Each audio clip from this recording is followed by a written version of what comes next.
bien dans son job. On parle des salariés, des entrepreneurs, des start-upers. On parle trop peu souvent des indépendants. Focus aujourd'hui sur ces indépendants, femmes et hommes, qui sont souvent un peu seuls dans leur entreprise, dans leurs angoisses. Et on en parle avec Hélène Fraisse. Bonjour Hélène.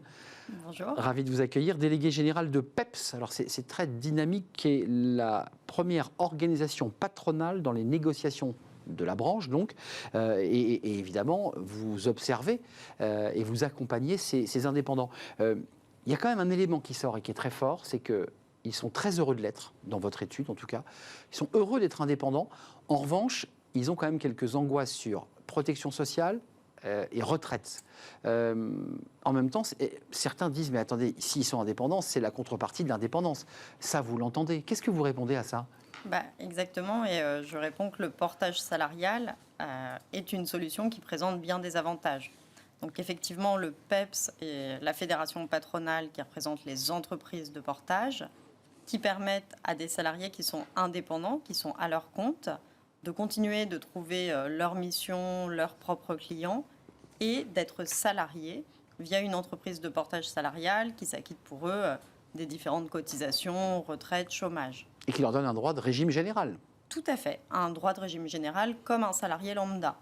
Et ça, vous l'avez dit, on a lancé au PEPS au printemps dernier une étude en interrogeant 300 indépendants qui soulignent à la fois leur attachement à cette liberté et en même temps souhaitent être protégés s'ils tombent malades, en cas de perte d'emploi, d'être accompagnés pour obtenir un crédit immobilier ou autre. Deux chiffres intéressants issus de votre étude, étude CSA d'ailleurs, si je ne m'abuse. 80% des travailleurs indépendants regrettent de ne pas pouvoir bénéficier d'allocations chômage en cas de perte d'activité.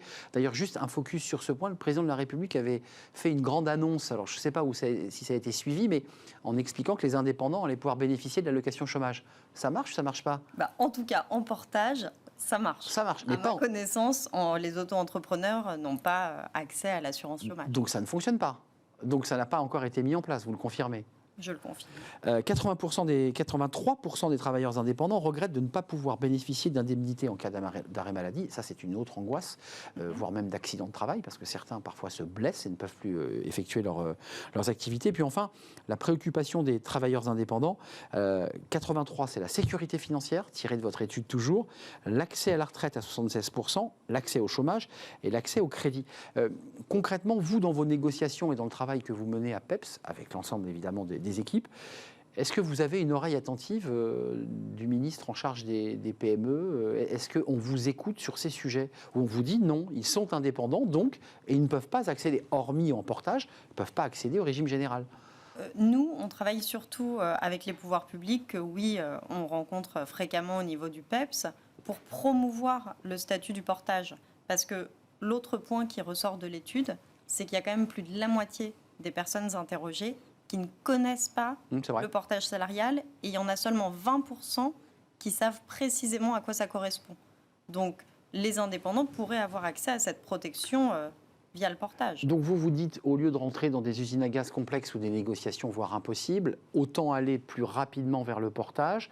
Vous gardez quoi ? Votre statut, votre liberté, mais par contre on vous allège et on vous garantit des droits sociaux, une protection, c'est bien ça l'enjeu ? C'est précisément ça, et quand vous dites on vous allège, toute la gestion administrative, c'est l'entreprise qui s'en occupe.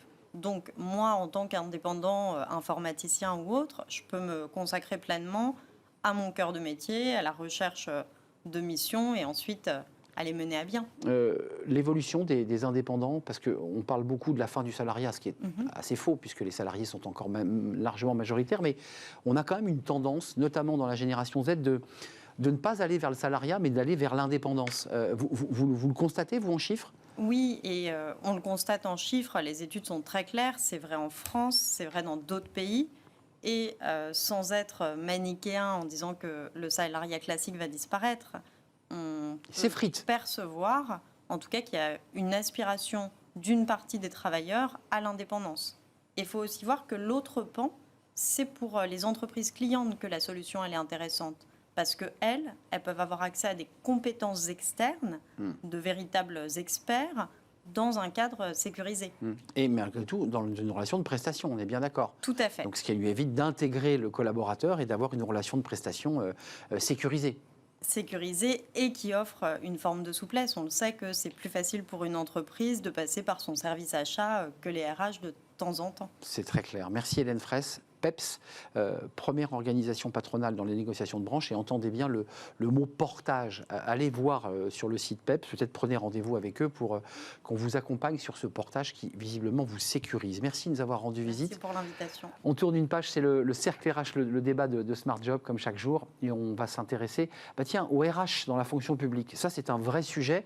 D'ailleurs, c'est très complexe parce que la fonction publique est protéiforme. On en parle avec mes invités. Ils arrivent juste après le jingle.